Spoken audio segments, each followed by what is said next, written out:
Homer Phone Reports, c'est la réparation de votre téléphone, le remplacement de vos batteries et l'achat de tous vos accessoires indispensables. 38 rue du Docteur Mougeot à Saint-Dizier.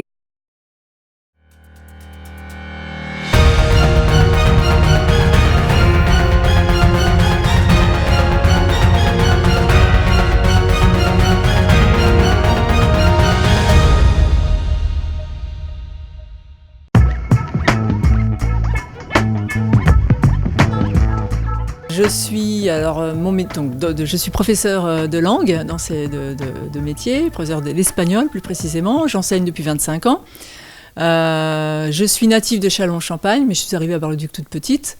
Autant dire que je me sens vraiment d'ici, quoi. C'est mes racines. J'ai toujours manifesté un goût évident pour les lectures et l'écriture. Dans le sein de ma profession, j'ai souvent fait des ateliers théâtre avec mes élèves. J'ai d'ailleurs participé de longues années au festival Mécène de théâtre amateur à Saint-Dizier. Donc au début, on a pris des pièces qui existaient déjà, et puis après, m'est venue la fantaisie d'en écrire. Première pièce avec les élèves, et puis après, j'ai écrit les pièces pour les élèves. Et puis j'ai continué également quand on faisait des spectacles de fin d'année, voilà, c'était plus des sketchs, des choses comme ça, des textes humoristiques, enfin c'était plus dans cette zone-là.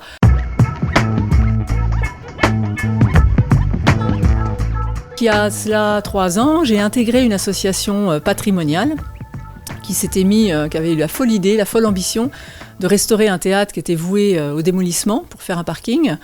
Et comme j'ai toujours rêvé, étant jeune, de faire un geste, on va dire, pour le patrimoine, je m'étais dit, là, c'est l'occasion. En plus, c'est sur place. Donc, j'ai intégré, dès les premières semaines, cette association. Donc, les premiers temps, c'était vraiment... alors, c'était à la fois une folle aventure humaine et patrimoniale, encore une fois, parce qu'on travaillait avec un zéro budget, on n'avait rien. Hein. On amenait nos outils, on ressortait dans un état de crasse inimaginable, parce qu'on a déblayé des dizaines de tonnes de remblais, etc. Parce que en fait, le théâtre avait été squatté. Donc vous imaginez l'état dans lequel il se trouvait. Et puis je me suis retirée de l'association après le marché de Noël de décembre 2018. Parce que voilà, je ne trouvais plus mon compte, j'y voyais plus tellement où était ma place. Donc voilà, j'ai signifié que je m'en allais.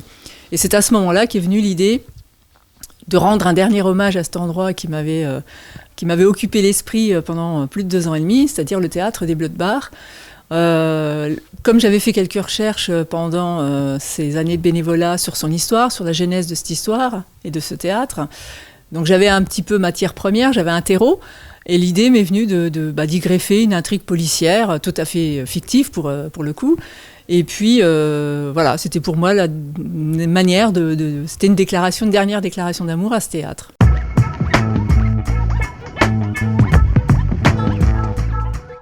Donc il a été inauguré le 2 octobre 1902. Voilà. Donc tout est parti de là. J'ai eu l'idée d'imaginer une intrigue, d'imaginer un crime qui se passerait le jour de l'inauguration. Voilà. Et de faire aussi revivre le Bar-le-Duc 1900, parce que c'était une époque assez faste pour cette petite ville, qui est aujourd'hui un petit peu endormie, mais elle a eu un passé vraiment très, très dynamique et très, très riche. Et donc c'était l'occasion aussi de faire découvrir aux lecteurs qui voudraient bien lire mon livre, de redécouvrir un petit peu le Bar-le-Duc de l'époque.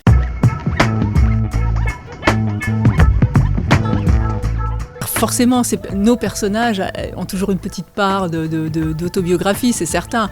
Mais bon, je la présente comme quelqu'un de brillant, etc. Je n'aurais vraiment pas cette prétention. Non, c'est plus...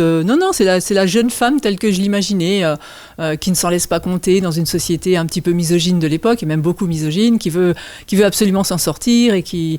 C'est plus, oui, la femme idéale, j'ai envie de dire, du début du XXe, selon moi, quoi. Une suffragette avant-gardiste. Forcément, ces idées sont les miennes. Fatalement, ouais, tous les petits passages où je revendique justement la place de la femme, etc., le fait qu'elle soit payée nettement moins que ses homologues masculins, évidemment, c'est moi qui parle, oui.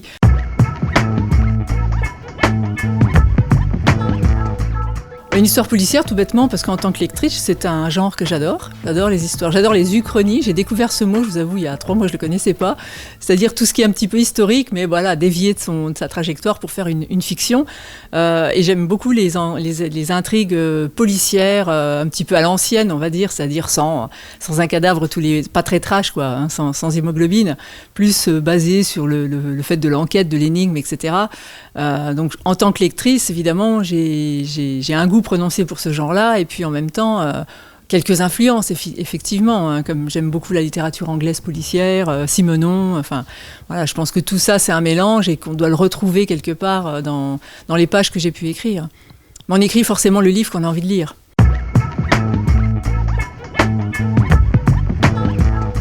J'ai 2 livres, en fait, sur le feu. Un premier qui n'a rien à voir, on va dire, mais qui sera toujours avec un contexte historique, qui sera plutôt une saga à travers le XXe siècle. Et le second, qui est tout bêtement la suite de celui-ci. Alors suite, pas dans l'histoire, mais dans les personnages, il y aura un fil rouge, à savoir l'époque. On sera quelques années plus tard, mais on reste quand même dans la même époque. Bar-le-Duc, évidemment, dans un autre lieu chargé d'histoire, avec une autre intrigue, et puis même des gens, des personnages historiques fort célèbres ayant existé, ayant un lien avec Bar-le-Duc. Ça, je pense que peu de gens le savent. Et puis le retour du commissaire Gaillard et de Louise Doyen, peut-être.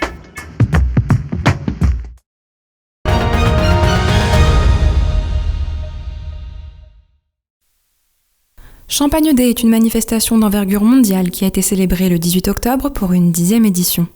L'occasion de prendre conscience du rayonnement de cette incontournable production de notre territoire régional.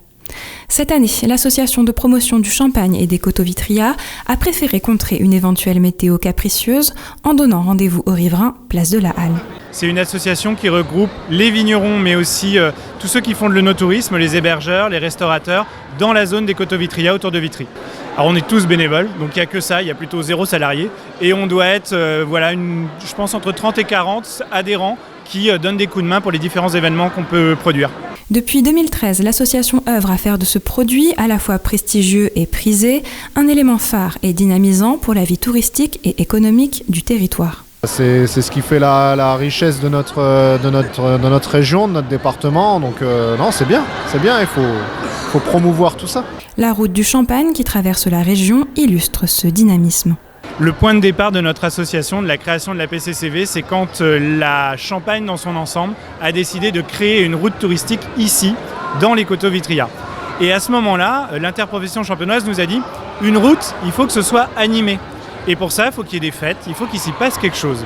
Et elle nous a demandé, elle nous a un peu aiguillonné pour qu'on se prenne en main, qu'on crée une association et qu'on fasse de l'animation. Sur l'ensemble du pays Vitria, les coteaux Vitria, c'est 15 villages. Ça n'est aujourd'hui que 15 villages, c'est 480 hectares. Et on a une trentaine de vignerons qui produisent entre 2000 et 100 000 bouteilles. C'est à peu près... la fourchette est large, vous aurez compris.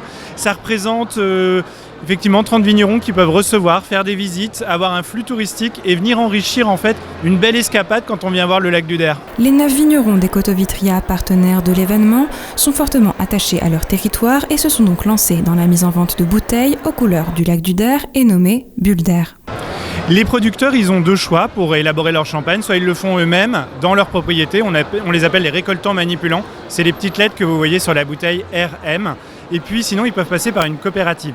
On a une coopérative dans les coteaux Vitria à Bassuet. Et dans ce cas-là, ils confient leurs raisins à la coopérative qui va élaborer le champagne à partir de leurs raisins. Donc soit ils vont chercher de l'aide à l'extérieur, soit ils le font eux-mêmes. Convivialité et festivité étaient au rendez-vous de cette soirée où les producteurs ont pu échanger directement avec les consommateurs. Le vignoble Vitria est vraiment super. On découvre dessus de très bons champagnes, que ce soit en blanc ou rosé, c'est vraiment très très bien. On y vient tous les ans.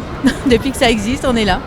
Les organisateurs se sont montrés très satisfaits du déroulé de l'événement et espèrent pouvoir entraîner à leur suite d'autres partenaires sur le territoire, notamment en se rapprochant du secteur de Saint-Dizier.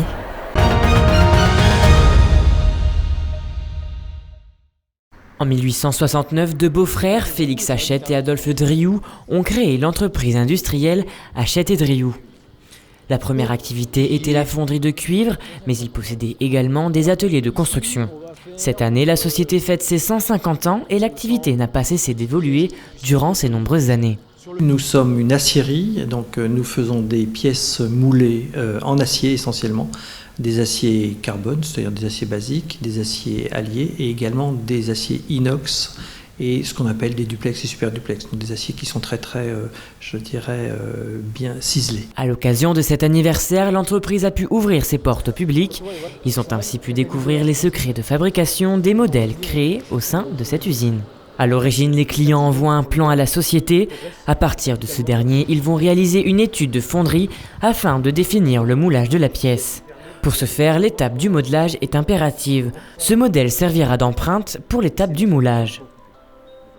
Une fois que l'empreinte sera terminée, on va l'emmener au chantier de coulée.